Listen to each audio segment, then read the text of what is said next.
So, Transformers out now in theaters over the weekend, and did you guys watch it? Well, was it good or was it bad? Now, this video review will contain a bunch of spoilers, so if you haven't watched the movie, fair warning, spoiler alert, go watch the movie first before watching this video. But if you've seen the movie and you're ready to discuss the movie, watch on. So, my biggest fear about the movie was I thought it was going to be a version of the Transformers that was going to be done by Disney and Pixar. And you know what? It feels like it's a Transformers movie done by Pixar and Disney, but not in a bad way. I say that in a very, very good way. If you watch a Pixar movie, you're always moved to tears. There's just so much emotions going on, and you end up loving the movie. That's what happened in this movie. Somehow, some way, a movie that was partly produced by Bayhem Productions, Michael Bay's company, has managed to come up with a masterpiece of a Transformers movie. Now, after watching these movies from the Transformers Cinematic Universe, from all the 5 Michael Bay films, Travis Knight film, and then you've got the Stephen Caple film, anything mediocre after that is going to look like a masterpiece. But this movie wasn't just mediocre, it was a masterpiece in itself. And of course, it is by leaps and bounds better than any of the other movies we've seen from the Transformers Cinematic Universe. Now, why do I say this? The movie had a clear plot, a clear story. Script was absolutely on point, well written. Oh my goodness, it was a beginning, middle, and end, and it was clear what the driving motivations were for each character. I wouldn't say the plot was simple, but I would say that it had a definite story behind it.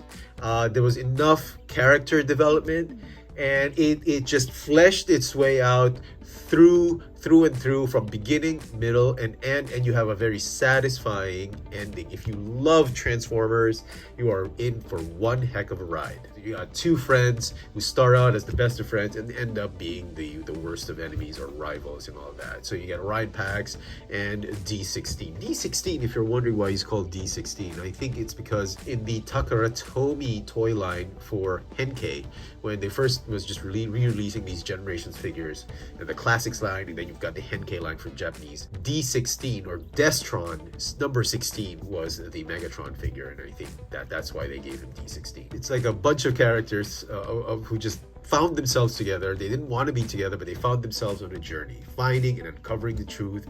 And this resonates to a lot of audiences. You know, you want an adventure, you want a journey, and you want these amazing characters who are funny, who's dramatic, who's very intense, and they all come together, different sorts of characters. They form sort of like a team, and they get to their end goal. At the end, obviously, you'll expect Optimus Prime and Megatron to be at odds, and this is sort of like an origin story. And what I do realize from this movie is I thought it was going to be a retelling of the old G1 origin, but in fact, it's not.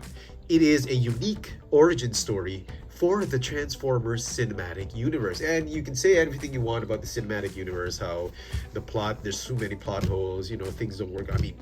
But this story of Transformers 1, they actually works as a very, very good origin story. And it's a nice jumping point. If you've not seen some of the other movies, you'll totally understand this movie.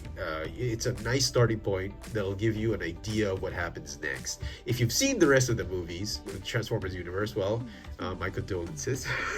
Well, you are going to love this movie as well, because it really brings to a clearer light what these characters are all about. It's not just about the special effects, it's not just about the violence, explosion, it's really about the characters. Now, the movie was something I thought everybody could relate. The story of friendship turned to rivalry, and you get that. And it's always a nice story to put, like, before they were enemies or mortal enemies, they were friends. It's very intriguing to find out how they parted ways.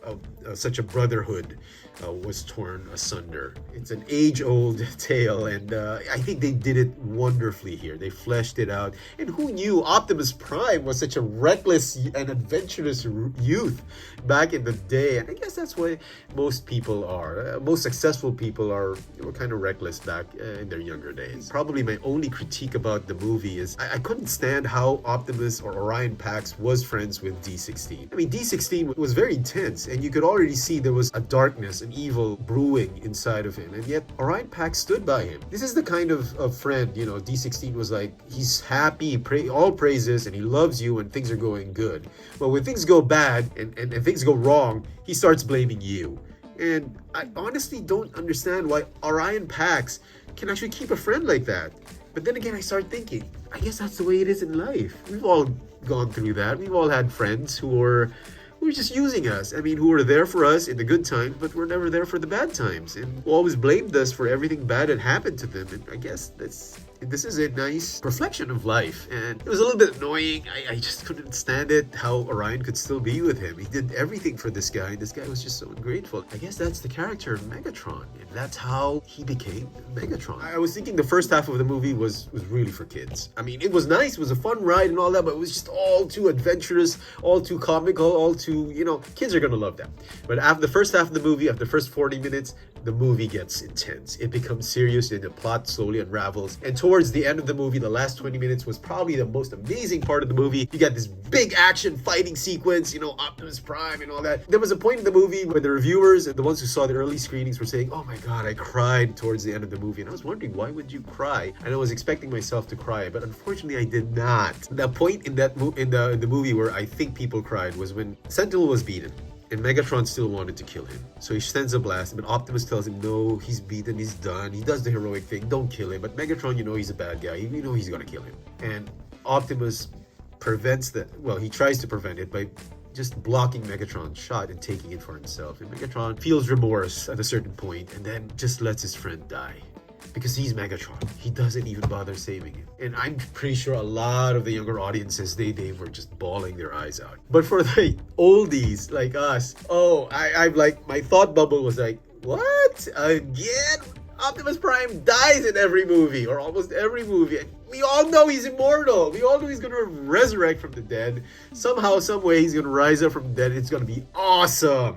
So I didn't shed much of a tear because I kind of knew where it was going. Seeing, if you've seen a lot of Transformers, you know what's going to happen. But still, when he came back as Optimus Prime, oh my goodness, that was one of the best scenes ever. I'm a big fan of Optimus Prime. All my buddies are, especially my good buddy Joshua, my buddies Christian and Jay. We're all big Optimus Prime fans, and every time we see him in his glorious mode, like glory mode, like he comes down into Optimus Prime, we just lose it. And it was such a nice scene, just seeing Optimus Prime, Orion Pax turning into Optimus Prime, and it was a tearjerker, but unfortunately I didn't cry. Only movie that I cried, I think, for the Transformers Cinematic Universe was Revenge of the Fallen. I kid you not. A lot of people hate that movie, but that is one of the best Transformers movies for me. I kid you not.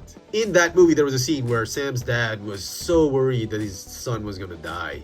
His son got hit and was unconscious, and he was a father feeling despair and dread for his son. When you're a parent, when you have kids, you kind of associate with that. I got kids, and I kind of felt for that, and that was the only scene in any Transformers movie that really made me cry.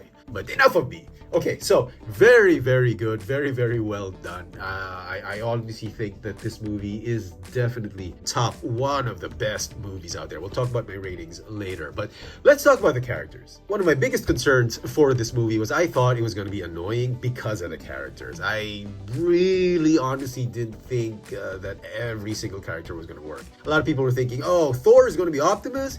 I was totally on board with that. I totally felt that Chris Hemsworth was going to be a very good Optimus Prime. I think he's the heir apparent to Peter Cullen. I honestly believe that. I never doubted that. So did Scarlett Johansson. I thought she'd be a great Elita. And when you watch the movie, you can't help but hear Thor and Black Widow in the background when they're talking. But you know what? The casting director did an incredible job. Each and every casting on this movie was on point. I could not believe it. Even Keegan-Michael Key as Bumblebee. Oh, I was so afraid it was going to be so annoying, but every single character borders on, it's almost annoying, but they reel you back into like adorable mode. So between annoying and adorable, they kind of found a sweet spot, so you can't really be too annoying with the characters. You're always finding a way to root for them. Like Bumblebee, he's like trying his best to annoy you, but you just can't get annoyed. Even Alita 1, her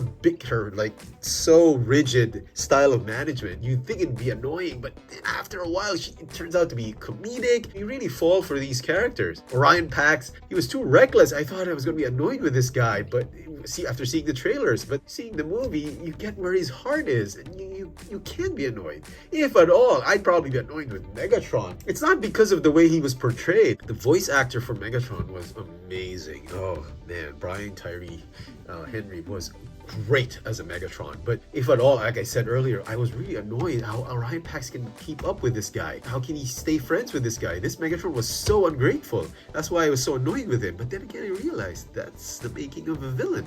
He had to be ungrateful. He had to be self-serving. He had to be unremorseful of his actions, and he had to be vindictive. He just wanted to kill, an eye for an eye. He was betrayed, and if you look at it, he's just a guy who found out that his idol was a fraud. So the old adage goes like, never meet your idol. never meet your hero, because you'll end up being disappointed. And that's essentially what it is. And I thought that was such a poor motivation. Like, sure, he wanted to kill his hero because he found out his hero was a fraud, but was that enough motivation to just destroy Cybertron altogether? I can't say. I mean, really, it was a little bit forced that he became insane because of that. But then again, you know what? I guess that happens in real life too, When you find out your hero is a fraud, you suddenly get jaded, you start disliking people, you start hating heroes, you stop living an optimistic, you stop living a very idealistic mindset. So I guess it's a reflection of life. So if at all, that's probably the only annoying thing, but every character was actually funny. Even Darkwing, I thought I'd be annoyed with Darkwing. So everything else, even the Light Guard, Starscream was perfect. Steve Buscemi did a wonderful job with Starscream. Shockwave, even Soundwave was pretty cool. So Orion Pax, definitely perfectly portrayed by Chris Hemsworth. Oh man, I loved how he did it, even as Optimus Prime. All his speeches. Bumblebee, oh, I thought he was funny. He was funny. I didn't expect him to be that funny. I really thought he was gonna be corny. So much to love about this guy. Oh, Bumblebee B127. And then we got Alita. Oh, I can hear the Black Widow speaking behind it, but this is sort of like a retired Black Widow, and I thought Scarlett Johansson was perfect for this role. I actually want a sequel right now. I want to see where this goes. I want to see her become Optimus Prime's general.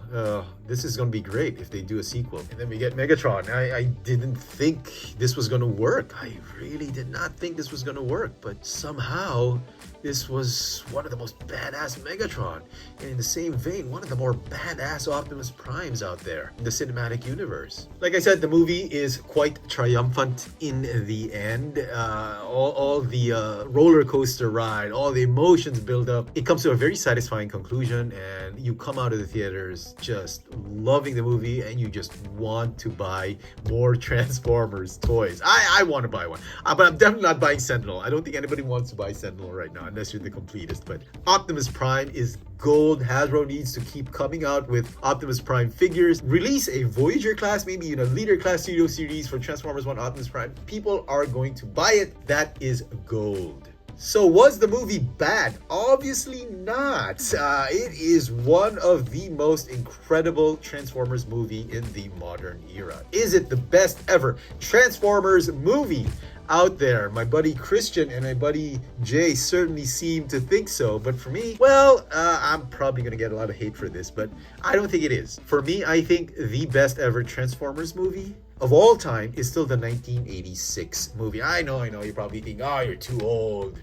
That thing is so outdated. But you know what? That movie defined a generation. It was one of the movies that defined our generation. And it still rings true to today. I mean, it's just so close to our hearts. Every time I get a chance to watch that movie, I have to pull myself out because it was such a great movie, especially that scene when Optimus Prime just comes out and attacks and decimates all the Decepticons. Decepticons. And one of the reasons why this Transformers 1 movie works is because of the callbacks. Because of the callbacks to the old G1 movie in 1986 and some callbacks to the movies, to some of the series. It's these callbacks that really bring the oldies to watch this movie. The younger audience are going to love it because of the adventure, because of the friendship storyline, and up against incredible odds and you still win, you know, the underdog story. And a lot of the younger fans are going to appreciate that, but the older fans, it's a really good way to reminisce. The callbacks to the older generations of Transformers is really reflected in this movie, and I think that's why the 1986 movie is still my number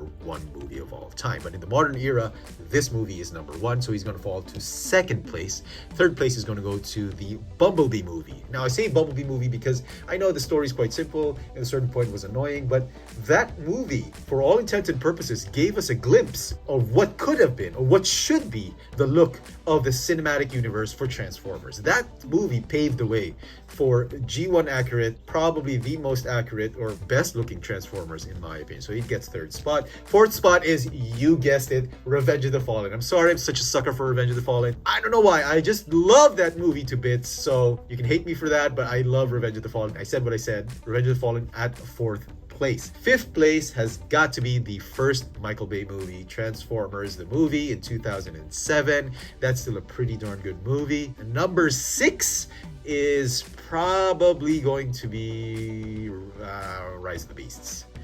Yeah. And at 7 and 8 is going to be The Last Night and Age of Extinction. Those were forgettable movies. No, not really. I mean, those movies were coming at the tail end of the Michael Bay era, and yeah, people were just getting tired and all that. Anyway, so that's my rankings. Let me know what you guys think of Transformers 1. Did you guys love it? Do you think it is the best ever Transformers movie in the modern era? Let me know in the comments. Now, for those of you staying on for this video, I wanted to show you guys some of the cameos, Transformers cameos, and a little bit of the callbacks and Easter eggs that were in the movie that I spotted. So if you don't want to see any of these Easter eggs, the review for the movie is done and over with. This is the end of the video for the review. But for the next few minutes, I'm going to be talking about some of the Easter eggs and some of the cameos I spotted. Did you spot them as well? Let me know in the comments as we go through each and every of the cameos that I thought, well, at least the ones that I saw.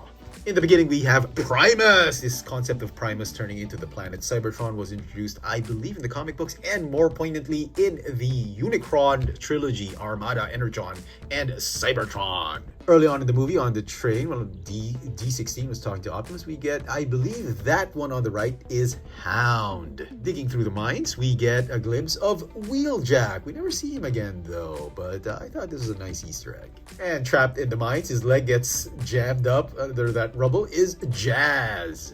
And then we get Darkwing, the Power Master. G1 toy Darkwing. This guy was such a nice punching bag and comic relief in the movie. And then we get introduced to the concept of the Primes, the 13 original Primes. This wasn't an original G1 concept. I believe this was introduced in the comic books, maybe even in the Michael Bay movies, but I think it was an IDW or a Marvel comic book concept that we've got the first original members or population of Cybertron that really built the country, that built the Cybertronian planet, the 13 Primes, that was created by Primus himself. And of course, we get Megatronus with the inspiration of the Decepticon leader, Megatron, who is also known as the Fallen. So if you're unfamiliar with the 13 Primes, here they are in clockwise order. Starting from the top, we've got Prima, the leader. Then we have Vector Prime. The one in purple is Alpha Trion. The one with the hammer next to him is Solus Prime, and she has the forge of Solus Prime. The one in the circle is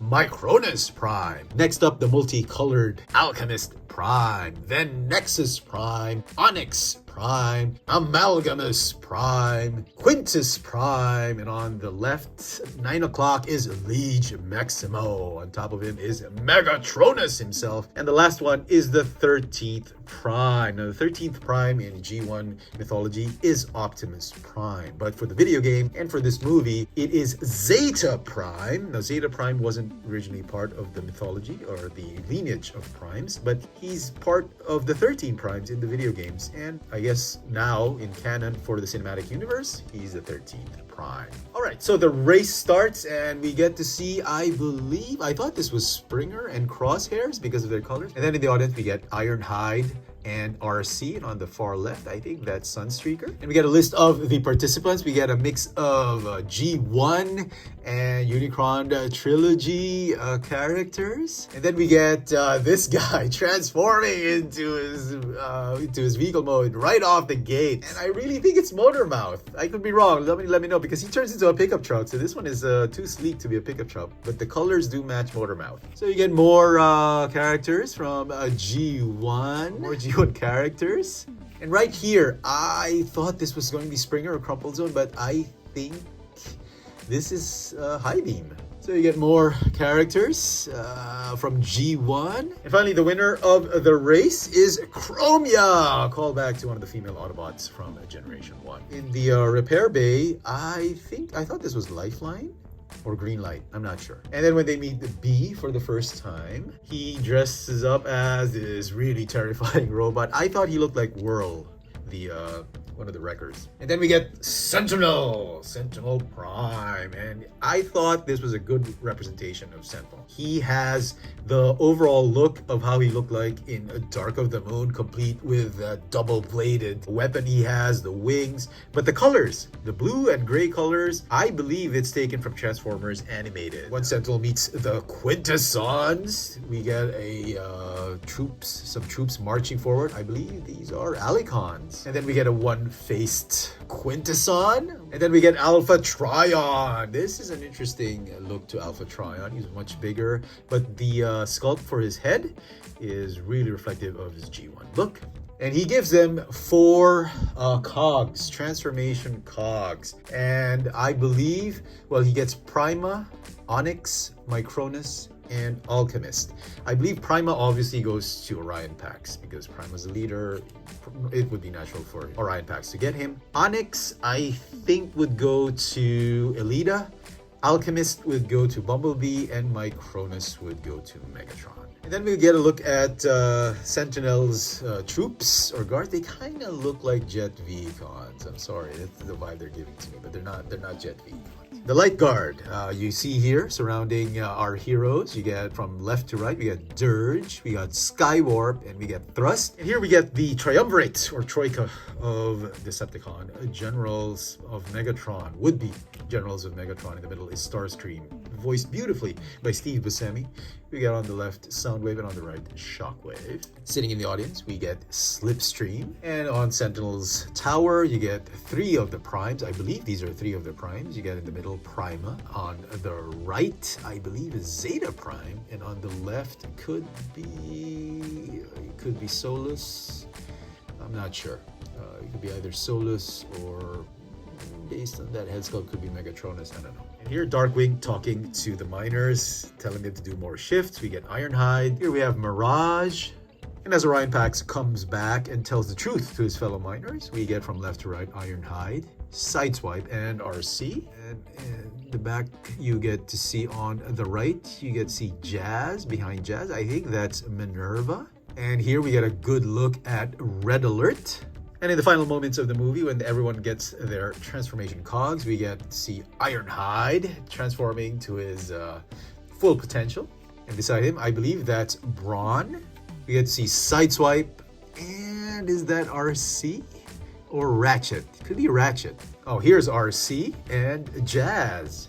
And then let's just talk about one of my favorite characters in the movie, Arachnid. Now, Arachnid's I don't believe he's a G1 character. This is taken from Transformers Prime, if I'm not mistaken. She's one of the villains. She's a spider-like robot, female Decepticon that turns into a helicopter. And boy, did they do a wonderful job with this character. She's like so badass. Oh my goodness, she's definitely my favorite next to Optimus Prime in this movie. Just the design alone of the character. She's so spindly with all the legs. She's like Doc Ock with all those legs hanging about her back. Just very faithful to the Transformers Prime source material. And the way she transforms, I mean, come on! She spins in the air and transforms into an airship. That airship looks absolutely fantastic. It's so phenomenal. I want to get an action figure. I hope Hasbro and Takara Tomy do a Studio Series version of this one. Make it a Voyager class so they have enough budget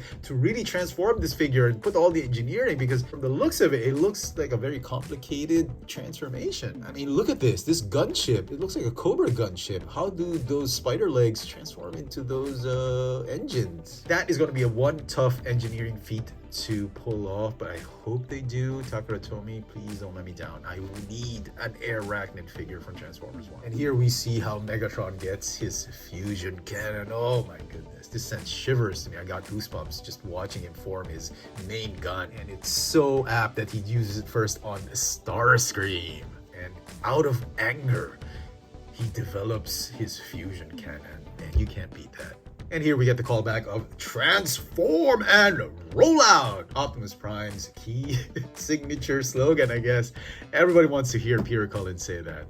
You know what, I was thinking, maybe, you know, I get it why they used a younger voice for these characters, because they're a younger version of the characters, but I kind of wish we would have gotten an end post credits scene where you get to see an elder Optimus Prime and an elder Megatron facing off one last time, and voiced by Frank Welker and Peter Cullen, even with just 2 lines each. Man, that would have been so perfect to just cap off the final end of the movie.